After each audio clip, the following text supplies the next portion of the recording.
Bienvenue à notre étude biblique de ce soir, mercredi, le 2 février 2022. Nous allons étudier l'inspiration de la Bible. Ici, votre serviteur, pasteur Jean Levelt, jeune. Maintenant, nous allons nous courber en prière. Éternel, notre Seigneur, que ton nom est magnifique sur toute la terre. Tu es le roi des rois, le Seigneur des seigneurs. C'est toi seul qui mérites la gloire, l'honneur, la louange et l'adoration, parce que d'éternité en éternité, tu es Dieu. Nous te bénissons, nous te louons, nous t'exaltons, nous te glorifions. Nous te remercions infiniment pour le salut éternel que tu nous as donné en Jésus-Christ. Autrefois, nous étions des brebis errantes et nous marchions dans les ténèbres. Nous étions morts dans nos péchés, mais dans ton amour infini, tu as envoyé ton Fils unique Jésus mourir pour nous, pour chacun de nous à notre place. Merci pour son sang précieux qu'il a versé pour payer la dette de notre péché, pour nous laver, afin d'obtenir le salut éternel. Merci pour cette vie éternelle en Jésus-Christ, que nous n'avions pas mérité. Merci de ce que tu as fait de nous, tes enfants bien-aimés. Nous te remercions pour ce moment que tu nous accordes, un moment précieux pour étudier ta parole. Nous te prions, Père Saint, de nous instruire par ton Saint-Esprit et aide-nous à la mettre en pratique pour vivre une vie qui est agréable pour ta gloire. Et aussi, nous te prions de toucher les gens, toucher les cœurs de ceux et celles qui ne te connaissent pas, afin qu'ils reçoivent Jésus-Christ dans leur cœur comme leur sauveur et Seigneur personnel. Nous te prions ainsi avec le pardon de nos péchés dans le nom précieux de ton Fils Jésus, lui qui vit et qui règne au siècle des siècles. Amen. Encore bienvenue à notre étude biblique de ce soir, mercredi, le 2 février 2022. Nous allons parler sur, étudier l'inspiration de la Bible. Nous connaissons ce passage et que l'apôtre Paul a écrit sous l'inspiration du Saint-Esprit dans 2 Timothée 3,16. Toute écriture est inspirée de Dieu et utile pour enseigner, pour convaincre, pour corriger, pour instruire dans la justice, afin que l'homme de Dieu, la femme de Dieu, soit accompli et propre à toute bonne œuvre. Dans 2 Pierre, chapitre 1er, versets 20 et 21, il est dit: sachant tout d'abord vous-même qu'aucune prophétie de l'Écriture ne peut être un objet d'interprétation particulière, car ce n'est pas par une volonté d'homme qu'une prophétie a jamais été apportée, mais c'est poussé par le Saint-Esprit que des hommes ont parlé de la part de Dieu. C'est notre troisième leçon que nous avons pour ce soir. Et disons que depuis plusieurs mercredis, nous avons parlé de la volonté de Dieu de créer l'univers par sa toute-puissance. Nous avons parlé de son pouvoir créateur. Et maintenant, nous sommes en train d'aborder l'inspiration de la Bible.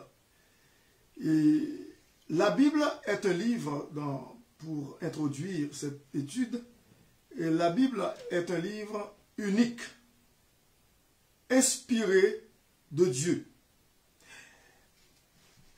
Un livre unique. On ne peut pas mettre à côté de la Bible d'autres livres pour l'égaler, parce que la Bible est un livre unique, inspiré de Dieu. Dieu,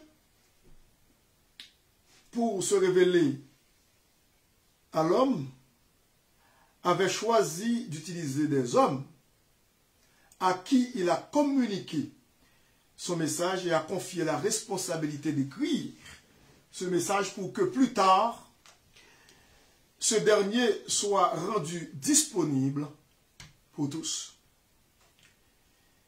Si aujourd'hui nous pouvons connaître Dieu, c'est parce qu'il s'est révélé. C'est parce qu'il s'est révélé. Autrement, nous serions tous dans le noir. dans les ténèbres. Si nous pouvons faire confiance au contenu de la Bible, c'est parce qu'elle est un livre inspiré de Dieu. C'est ce qui confie au message toute son autorité, toute sa véracité. Dans cette leçon, nous nous proposons de définir la doctrine de l'inspiration et de démontrer son évidence à travers certains passages de cette écriture. Donc, nous allons voir un peu en détail ce que Dieu veut nous parler sur l'inspiration de la Bible. Évidence de l'inspiration. Et point n'a besoin de parler beaucoup pour démontrer l'évidence de l'inspiration. Commençons par le début en définissant ce que nous entendons par inspiration. Les définitions du thème inspiration. L'inspiration indique la principale méthode employée par Dieu pour se révéler. Il s'est révélé en partie au travers de la nature. Nous l'avons vu dans les études précédentes, en Christ, mais aussi en parlant à certaines personnes. Et ce qu'on appelle inspiration est précisément ce procédé de communication verbale. Quand Paul affirme que toute écriture est inspirée de Dieu, en 2 Timothée chapitre 3 verset 16, les trois mots inspirés de il faut Dieu est la traduction d'une expression grecque qu'on pourrait traduire par souffler de Dieu. Souffler de Dieu. Theopneustos en grec. Il faut comprendre que ce que les hommes écrivaient émanait de Dieu, était soufflé par Dieu. C'est Dieu, autrement dit, qui a choisi de parler au travers de l'homme. Il a parlé au travers de l'homme. Il a inspiré les humains des Saintes Écritures, les auteurs de la Bible, pour mettre par écrit sa parole. C'est lui qui parlait au travers des humains. Ceci était ses porte-paroles. Et les passages bibliques qui parlent de l'inspiration de la Bible, on le voit tout d'abord dans 2 Timothée 3, versets 16 et 17. Toute écriture est inspirée de Dieu et utile pour enseigner, pour convaincre, pour corriger, pour instruire dans la justice. Ce qui veut dire, il y a plusieurs verbes utilisés. Il dit, toute écriture est inspirée de Dieu pour convaincre, pour corriger, pour instruire dans la justice, afin que l'homme de Dieu soit accompli, l'homme de Dieu, la femme de Dieu, soit accompli et propre à toute bonne œuvre. Qui veut dire, puisse parvenir à la maturité spirituelle et propre à toute bonne œuvre. Donc, ce passage qui parle de l'inspiration de la Bible, l'inspiration de Dieu, et nous pouvons aussi voir que toute écriture se réfère à la Bible. Toute écriture se réfère à la Bible. L'écriture vient de Dieu. Elle est de Dieu. Et est, de ce fait, produit divin. C'est ce qui explique pourquoi elle est utile pour enseigner la vérité, pour nous permettre de prendre conscience de nos péchés, pour nous instruire dans la voie de ce qui est conforme à la volonté de Dieu. C'est encore l'écriture, ce sont les saintes écritures qui peuvent faire tout cela. Et le but de tout cela est que l'homme parvienne à la maturité. L'homme parvienne à maturité et la démontre au travers de ses œuvres. La Bible contient tout ce qu'il nous faut savoir pour faire la volonté de Dieu. Tout ce qu'il nous faut savoir pour faire la volonté de Dieu. Lorsque nous regardons dans deuxième épître de Pierre, au chapitre 1er, à partir de verset 3, il est dit, comme sa divine puissance nous a donné tout ce qui contribue à la vie et à la piété, au moyen de la connaissance de celui qui nous a appelés par sa propre gloire et par sa vertu, lesquels nous assurent de sa part les plus grandes et les plus précieuses promesses, afin que, par elles, vous deveniez participants de la nature divine, en fuyant la corruption qui existe dans le monde.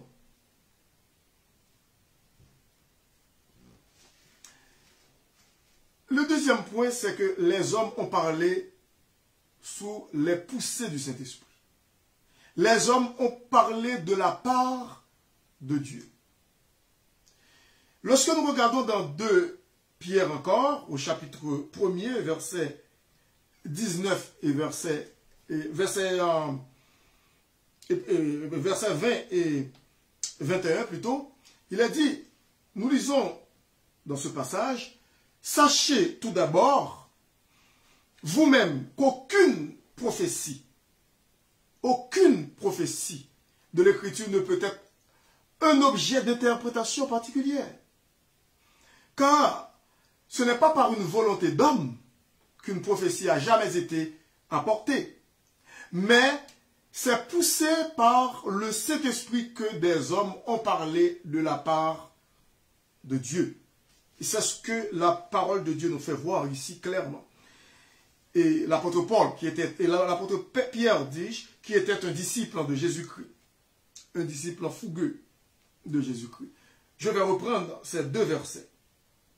Sachant, ou on peut dire, sachez tout d'abord, vous-même, qu'aucune prophétie de l'Écriture ne peut être un objet d'interprétation particulière, car ce n'est pas par une volonté d'homme qu'une prophétie a jamais été apportée, mais c'est poussé par le Saint-Esprit que des hommes ont parlé de la part de Dieu. Qui veut dire, personne ne peut oser dire quelque chose de Dieu et qui est véritable sans que cette personne ne soit poussée par le Saint-Esprit. On peut trouver des gens qui parlent à une certaine mesure bien de Dieu sans le connaître. Mais ce n'est pas une connaissance qui peut amener cette personne au salut. Ce n'est pas cette connaissance qui peut vraiment lui faire gagner le ciel. D'ailleurs, nous ne gagnons pas le ciel, mais c'est une grâce. Donc, personne ne peut parler sans l'autorisation du Saint-Esprit, sans être poussé par le Saint-Esprit. C'est le Saint-Esprit de Dieu qui fait le travail et qui appelle, qui interpelle les hommes et qui les pousse à parler de la part de Dieu. C'est Dieu lui-même et qui agit ainsi dans l'homme. Le sens de ce texte est qu'un passage spécifique de la Bible, généralement dans le contexte de toute l'Écriture. Même lorsque nous voyons dans 2 Timothée chapitre 3 verset 16 à 17, où il est dit, écriture est inspirée de Dieu. Il faut comprendre dans ce contexte, c'est toute l'écriture de Genèse à Apocalypse. Toute l'écriture, c'est la parole. La parole par la parole. Les hommes qui ont parlé de la part de Dieu ont été poussés par le Saint-Esprit. Autrement dit, le Saint-Esprit les a dirigés, guidés, contrôlés pour qu'ils communiquent le message de Dieu. Ce qui veut dire, sans le travail du Saint-Esprit, il est impossible de parler pour Dieu, de parler de la part de Dieu, pour transmettre sa parole par écrit, parce que Dieu a choisi des gens, il les a guidés, il les a dirigés, il les a contrôlés par son Saint-Esprit pour qu'ils mettent par écrit, pour qu'ils parlent et aussi mettent par écrit son message libérateur, son message de délivrance. Et comme nous avons parlé de toute écriture se réfère à la Bible, donc l'écriture vient de Dieu. L'écriture vient de Dieu. On ne peut pas trouver Dieu en dehors de sa parole. On ne peut pas le trouver pleinement.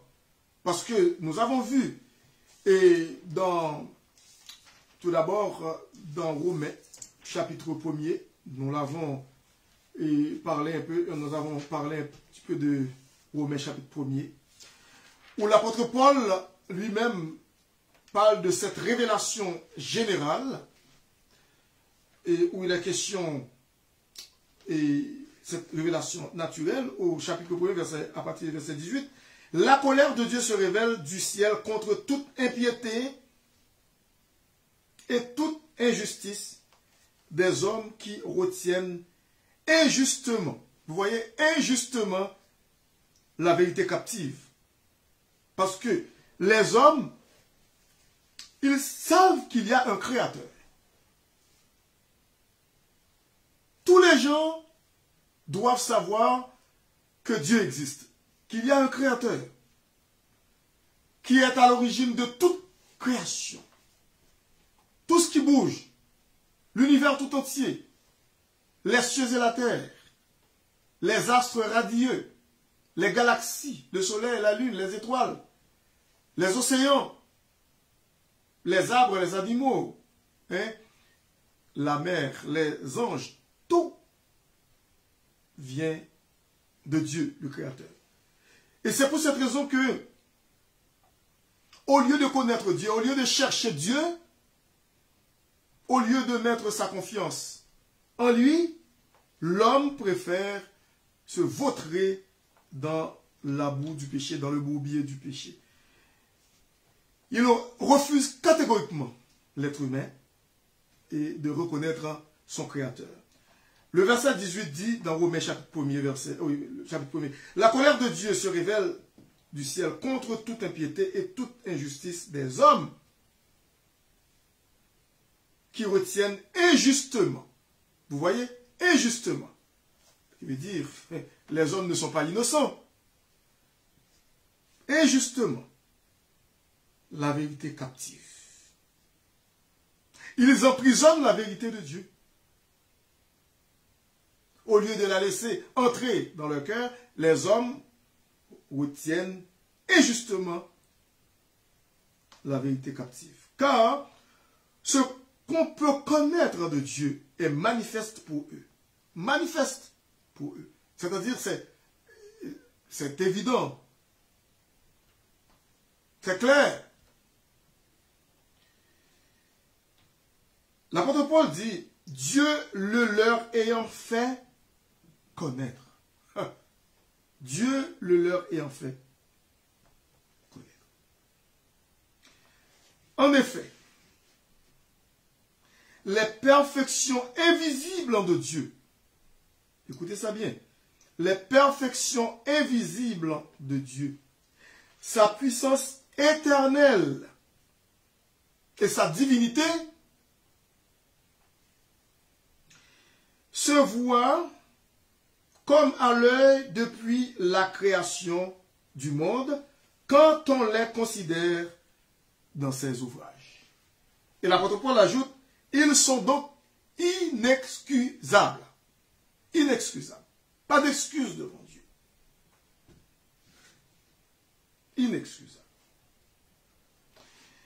Et puis, l'apôtre Paul dit, puisque ayant connu Dieu, ils ne l'ont point glorifié comme Dieu. Ils ne l'ont point glorifié comme Dieu. Et ne lui ont point rendu grâce. Mais ils se sont égarés dans leurs pensées. Et leur cœur sans intelligence a été plongé dans les ténèbres. Se vantant d'être sages, d'être philosophes, ils sont devenus fous.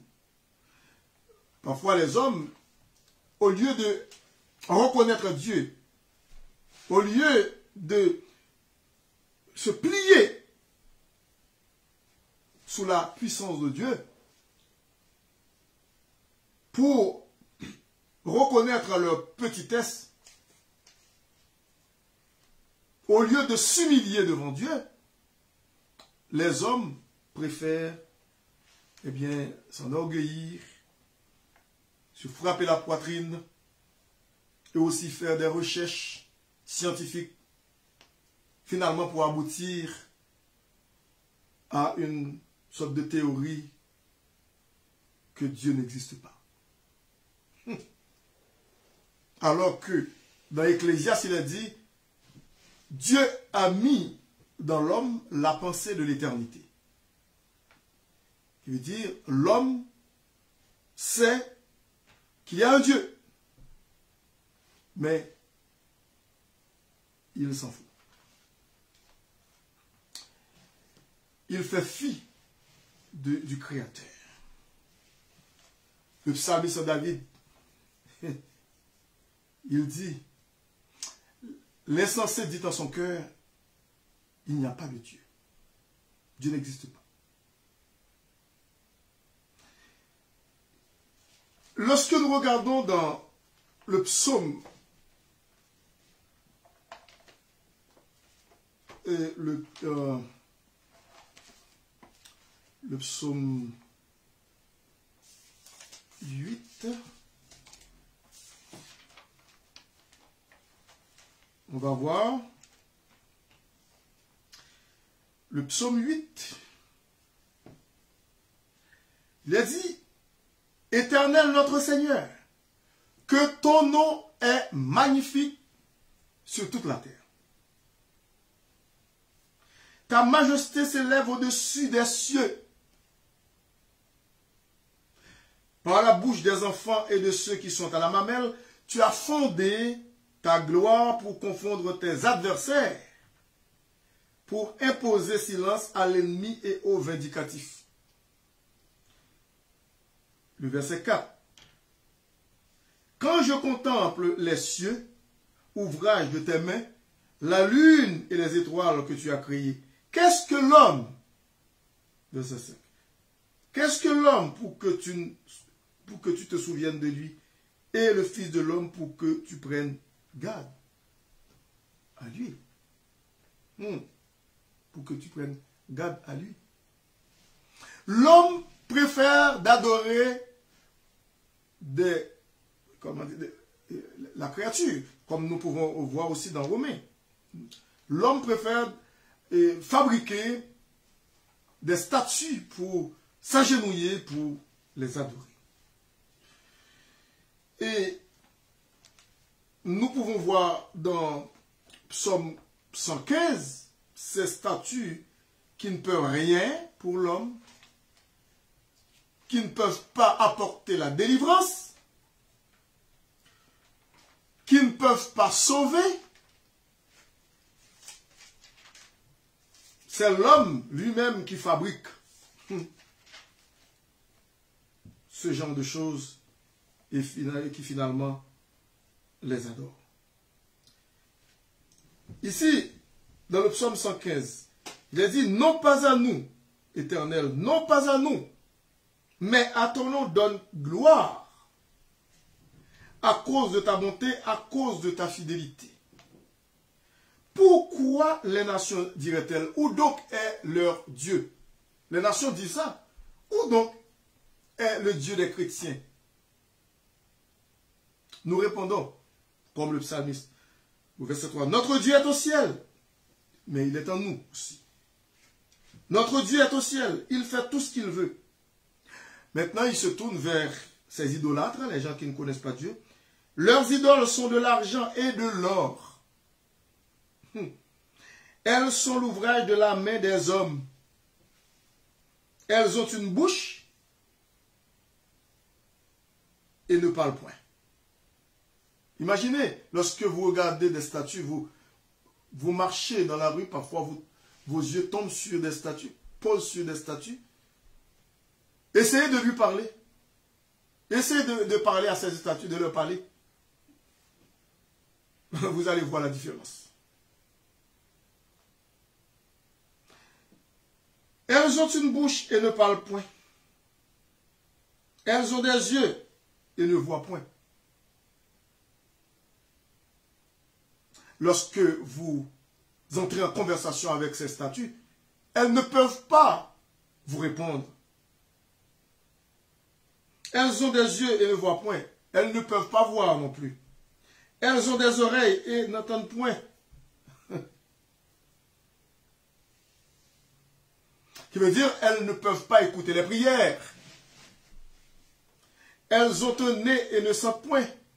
Qui veut dire, il n'y a pas de respiration. Pas de respiration dans leurs narines. Elles ont des mains et ne touchent point. Non, elles ne peuvent pas toucher quoi que ce soit. Elles ne peuvent pas consoler non plus avec leurs mains. Elles ne peuvent pas fortifier quelqu'un abattu. Impossible. Elles ne peuvent pas délivrer. Des pieds et ne marchent point. Vous voyez? Elles ne produisent aucun son dans leur gosier. Il n'y a aucun son. Ils leur ressemblent à ceux qui les fabriquent.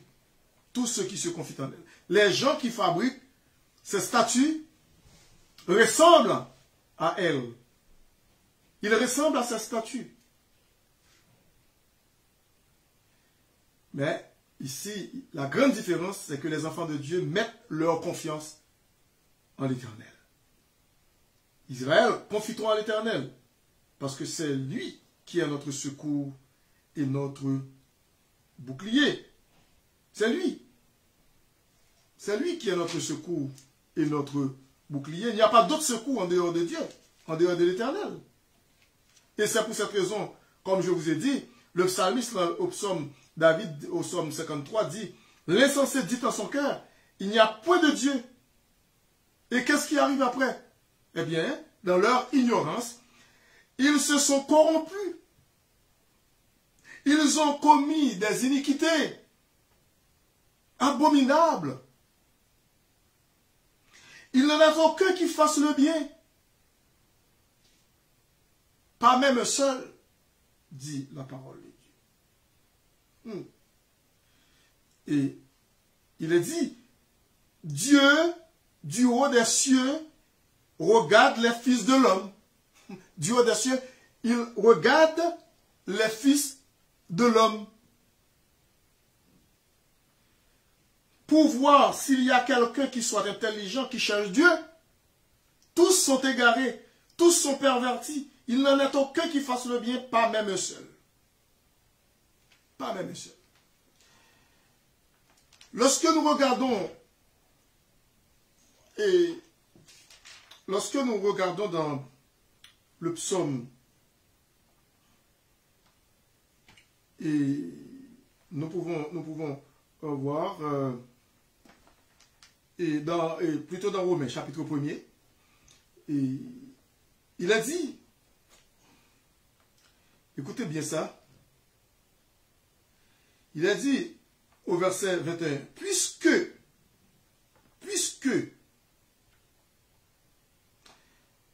écoutez bien, ayant connu Dieu, ils ne l'ont point glorifié comme Dieu. Puisque, ayant connu Dieu, ils ne l'ont point glorifié comme Dieu, et ne lui ont point rendu grâce pour le remercier pour tout ce qu'il a fait, le glorifier pour qui il est, parce qu'il est l'être suprême, le maître de l'univers, le créateur de toutes choses, au lieu de lui rendre hommage, louange et gloire, l'homme préfère se vautrer dans le péché. Alors, ici, il a dit, mais ils se sont égarés dans leurs pensées et leur cœur sans intelligence a été plongé dans les ténèbres. Dans les ténèbres. Se vantant d'être sages, ils sont devenus fous. Il y a pas mal de philosophes ces jours-ci. Des gens, depuis les siècles passés, ils philosophaient sur Dieu, sur tout. Eh bien, toutes sortes de sujets. Pensant qu'ils peuvent, par leur connaissance, eh bien, réaliser leur bien-être ici-bas sur cette terre. Leur épanouissement. Impossible sans Dieu. C'est Dieu qui épanouit. C'est Dieu qui a franchi l'homme du péché, de la condamnation éternelle, et qui lui donne la vie éternelle. Donc, nous regardons ici, dit se vantant d'être sages, ils sont devenus fous, et ils ont changé. Écoutez bien. Ils ont changé la gloire de Dieu, la gloire du Dieu incorruptible. La gloire du Dieu incorruptible. Parce que Dieu est invisible. Mais on le voit en Jésus-Christ. On l'a connu dans la personne de son Fils Jésus-Christ quand Dieu est venu sur cette terre et pour se faire homme, pour nous sauver. Il a pris une enveloppe humaine. Dieu fait homme en Jésus-Christ. Eh bien, qu'est-ce que l'homme fait? Eh bien, au lieu de rendre gloire à Dieu, ils ont changé la gloire du Dieu incorruptible en image représentant l'homme corruptible, des oiseaux, des quadrupèdes et des reptiles. Et lorsqu'ils ont agi comme ça, qu'est-ce que Dieu fait? Eh bien, Dieu les a livrés à l'impureté. Il les a abandonnés, autrement dit, dans leur impureté, dans leur souillure, selon les convoitises de leur cœur, en sorte qu'ils déshonorent eux-mêmes leur propre corps, eux qui ont changé, écoutez, la vérité de Dieu en mensonge et qui ont adoré et servi le Créateur, qui ont servi, dis-je, la créature, au lieu du Créateur, qui est béni éternellement. Amen. Et lorsque vous continuez à lire ce passage, ce chapitre de Romains, le chapitre 1er, c'est triste de voir que l'homme arrive à un point si bas. Au verset 26, il a dit, c'est pourquoi Dieu les a livrés à des passions infâmes. Vous allez voir, les passions infâmes. Car leurs femmes ont changé l'usage naturel. Car leurs femmes ont changé l'usage naturel en celui qui est contre nature. Femme avec femme. Et de même les hommes, abandonnant l'usage naturel de la femme, se sont enflammés dans leurs désirs, les uns pour les autres, commettant homme avec homme. Les homosexuels, lesbiennes, homosexuels et aussi homosexuels, femmes et garçons, femme avec femme, garçon avec garçon.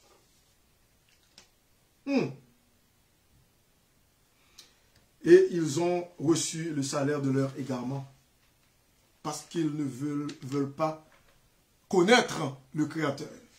Ils ne veulent pas accepter son Fils Jésus-Christ qui s'est donné pour l'humanité, pour nous, sur le bois du calvaire. Ils refutent catégoriquement les Saintes Écritures. En disant que c'est un livre dépassé, démodé, c'est bon pour les déchets, pour la poubelle, pour les vidanges. La Bible.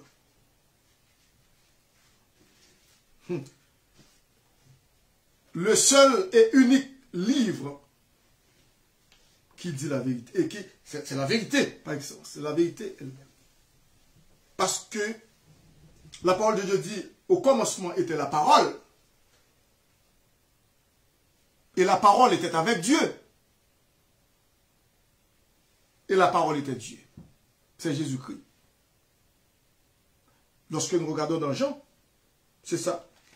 Dans Jean, chapitre 1er, Jean chapitre 1er, il a dit, au commencement était la parole. Et la parole était avec Dieu. Et la parole était Dieu. Ici, il est question de Jésus-Christ, qui a été fait chair. La parole faite chair, ce verbe incarné. Elle était au commencement avec Dieu. Toutes choses ont été faites par elle et rien de ce qui a été fait n'a été fait sans elle. Rien de ce qui a été fait n'a été fait sans Jésus-Christ. La parole vivante. Et c'est pour cette raison qu'il a dit, en elle, en cette parole, était la vie. Et la vie était la lumière des hommes. Jésus-Christ est la lumière qui brille dans les ténèbres. Vous qui m'écoutez, si vous ne le connaissez pas encore, est-ce que vous êtes prêt à l'accepter comme votre sauveur et Seigneur personnel? Car Jésus-Christ a dit dans Jean 3,16, car Dieu a tant aimé le monde. Il a tellement aimé le monde, les humains qu'il a créés. Il a donné son Fils unique, Jésus-Christ, afin que quiconque croit en lui ne périsse point, mais qu'il ait la vie éternelle. Pour avoir cette vie éternelle, absolument, il faut recevoir Jésus-Christ dans votre cœur comme votre sauveur et Seigneur personnel. Autrement, impossible d'être sauvé de vos péchés, impossible d'aller au ciel. Car il a dit aussi, Jésus-Christ dans Jean 14, verset 6, « Je suis le chemin, la vérité et la vie. Nul ne vient au Père que par moi. » Il n'y a pas d'autre route, d'autre chemin, d'autre issue en dehors de Jésus-Christ. Impossible. On ne peut pas contourner Jésus-Christ. Il est incontournable. Pour aller au ciel, c'est par lui seul. C'est pour cette raison que la parole de Dieu nous interpelle.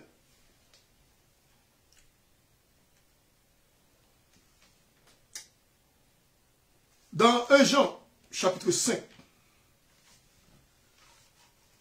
lorsque nous regardons dans 1 Jean, chapitre 5, il est dit, au verset 20,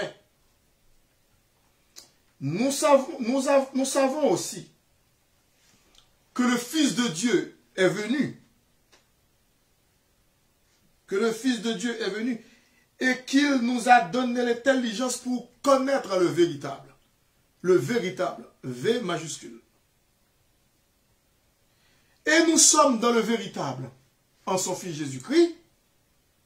C'est lui qui est le Dieu véritable, en parlant de Jésus-Christ lui-même. C'est Jésus-Christ lui-même qui est le Dieu véritable et la vie éternelle. Et le verset 21 dit, petits enfants, gardez-vous des idoles. Gardez-vous des idoles. Pourquoi? Parce que quiconque se trouve en dehors de Jésus-Christ est un idolâtre. Parce qu'il ne connaît pas l'amour de Dieu, manifestant en Jésus-Christ notre Seigneur et Sauveur. Il ne peut pas expérimenter cet amour indéfectible, cet amour inaltérable, immuable, qui ne fait jamais défection. Se contentant à tout bout de champ de chercher le bonheur ici-bas sur cette terre, alors qu'il n'y a pas de bonheur. Point de bonheur. Cherchez-vous le bonheur ici-bas? Non, il n'y en a pas. Le bonheur ne se trouve qu'en Jésus-Christ seul. C'est lui qui est le vrai bonheur. Lui qui est le créateur de l'univers. Lui qui a poussé les auteurs de la Bible à écrire par son Saint-Esprit la parole de Dieu pour notre bien-être, pour le connaître. Il a choisi de se révéler à nous de diverses manières. Par la nature, la création. La création tout entière témoigne l'existence de Dieu. Et aussi par Jésus-Christ, il a dit son dernier mot. Lorsque nous regardons dans Hébreux. Hébreux chapitre 1er. Regardons chapitre 1er d'Hébreux. Il a dit.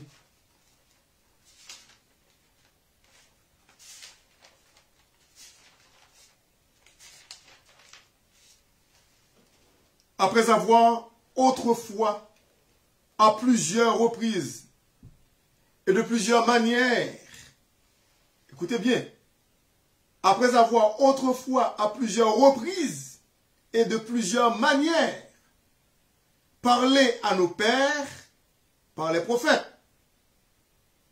Parce qu'ici, c'est l'auteur de l'Épître aux Hébreux qui parlait comme ça, qui était un juif. Il qui a parlé à nos pères, qui veut dire à ses ancêtres, par les prophètes. Dieu, dans ces derniers temps, nous a parlé par le Fils, c'est-à-dire Jésus-Christ, qu'il a établi héritier de toutes choses, par lequel il a aussi créé le monde,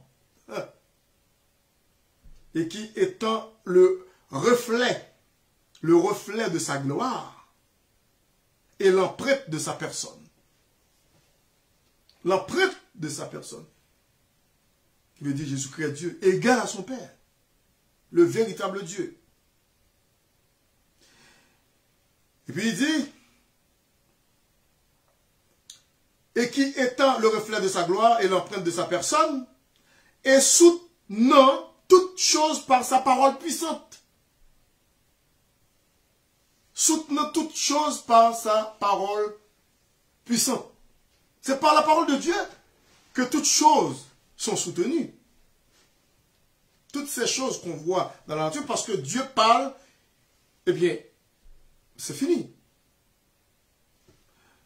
Quand il parle, c'est fait.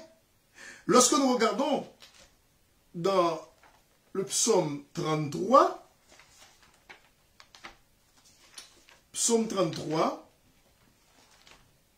il est dit,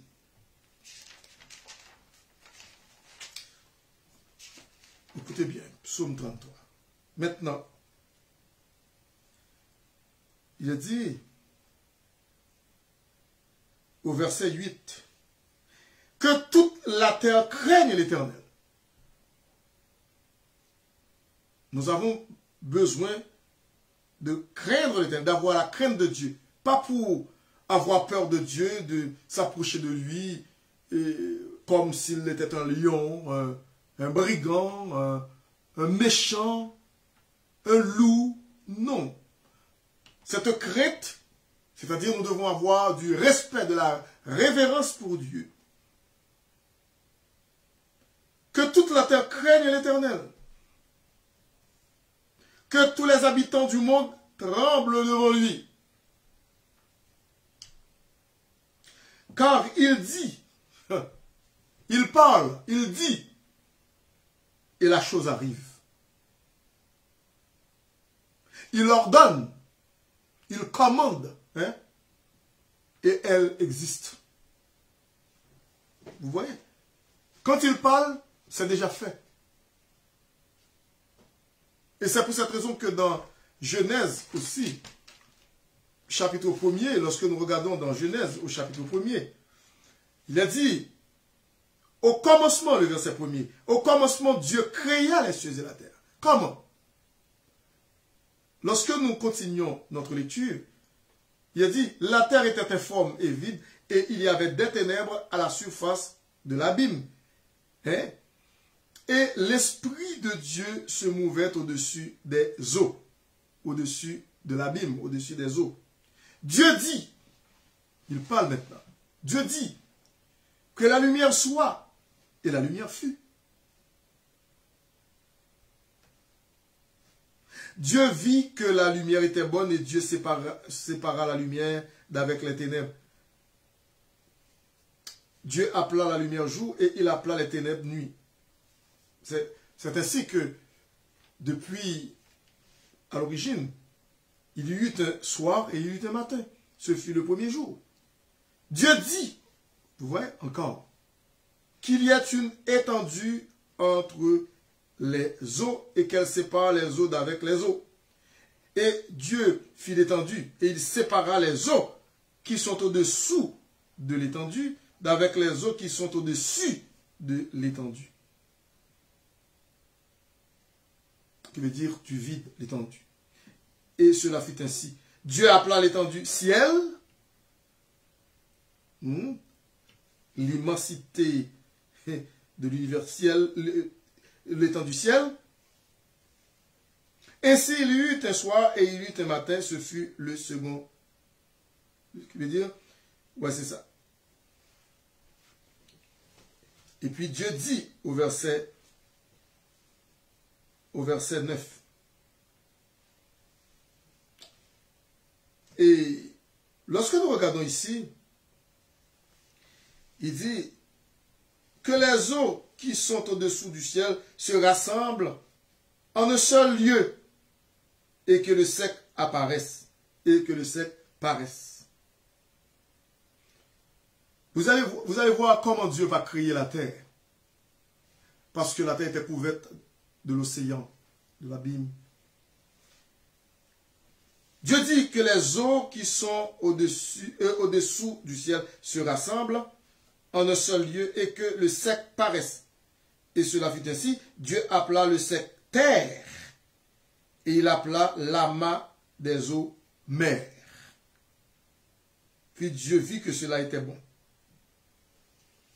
C'est ainsi que Dieu va faire en sorte que la terre produise de l'herbe, de la verdure, portant de la semence, toutes sortes de choses, de fruits pour notre bien-être, notre convenance. Il faut reconnaître que c'est Dieu, eh bien, qui fait toutes choses à merveille. En dehors de lui, il n'y a pas d'autre Dieu. Et Dieu existe. Et c'est pour cette raison que dans Hébreux chapitre 11, il est dit, dans Hébreux chapitre 11, à partir de verset 1er, il dit, « Or, la foi est une ferme assurance des choses qu'on espère. Une démonstration de celles qu'on ne voit pas. » Il a dit, écoutez bien, pour les gens qui faisaient une rencontre merveilleuse avec Dieu, pour les gens qui connaissaient Dieu, qui avaient une intimité avec lui, une communion, une relation avec lui, ces gens pouvaient témoigner la grandeur de Dieu, l'amour de Dieu, la fidélité de Dieu, la bonté de Dieu. Et nous regardons le verset 2 dans Hébreux 11, il dit, pour l'avoir possédé, cette foi, les anciens ont obtenu un témoignage favorable. C'est par la foi que nous reconnaissons, écoutez bien, pour les gens qui ne veulent rien savoir de Dieu, qui ne croient pas que Dieu existe, qui pensent que l'univers a été créé par un Big Bang, comme une explosion, et puis comme les scientifiques parlent, comme ça, comme s'ils étaient là, à l'époque où Dieu créa les cieux et la terre, l'univers tout entier. Il est dit, c'est par la foi que nous reconnaissons que le monde a été formé par la parole de Dieu. Encore cela renvoie, eh bien, à la Genèse, au tout début de la création. Le premier livre de la Bible, qui veut dire Genèse. La Genèse parle du début de la création, qui veut dire la création de Dieu, de l'univers. C'est par la foi que nous reconnaissons que le monde, c'est pas par la science, c'est pas par la connaissance humaine, c'est pas par le raisonnement humain, c'est pas par la philosophie humaine, c'est pas par la perception humaine limitée qui veut dire sa conception bien limitée, qui fort souvent fait pâle figure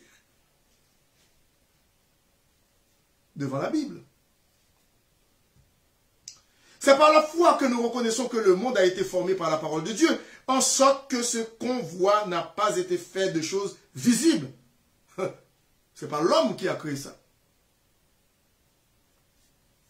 C'est un être invisible. Le verset 4 dit, c'est par la foi qu'Abel offrit à Dieu un sacrifice plus excellent que celui de Caïn. C'est par elle qu'il fut déclaré juste, Dieu approuvant ses offrandes, et c'est par elle qu'il parle encore quoique mort. C'est par la foi qu'Enoch fut enlevé pour qu'il ne vit point la mort et qu'il ne parut plus parce que Dieu l'avait enlevé, car avant son enlèvement, il avait reçu le témoignage qu'il était agréable à Dieu. Écoutez, ces gens-là, ces témoins du temps passé, ces héros de l'Ancien Testament, connaissaient Dieu. Ils avaient une relation personnelle avec Dieu, une communion avec lui. Et ils sont tous morts dans la foi en Dieu, en Jésus-Christ. Il a dit au verset 6, « Or, écoutez bien, sans la foi, il est impossible de lui être agréable. Impossible. Impossible d'être agréable à Dieu, sans la foi. Car, pourquoi? Mais parce que, car, il faut que celui qui s'approche de Dieu croit que Dieu existe. Ha. Croit que Dieu existe. Et qu'il est le rémunérateur de ceux qui le cherchent. Qui veut dire, il est celui qui récompense ceux qui le cherchent. On ne peut pas être récompensé par Dieu si on ne le cherche pas. Pour les gens qui ne connaissent pas Dieu, moi, je lance cette invitation à recevoir Jésus-Christ comme votre sauveur et Seigneur personnel. Lui, le créateur de l'univers, notre créateur. Nous ne sommes pas descendus du singe. Non. C'est du mensonge. Mais nous avons été créés à l'image de Dieu et à sa ressemblance. Pas comme les animaux, mais à l'image de Dieu et à sa ressemblance.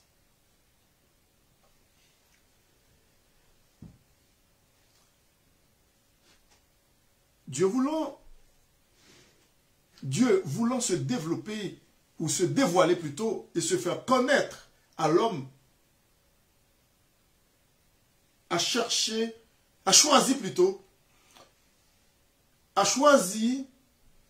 de se révéler à travers la Bible.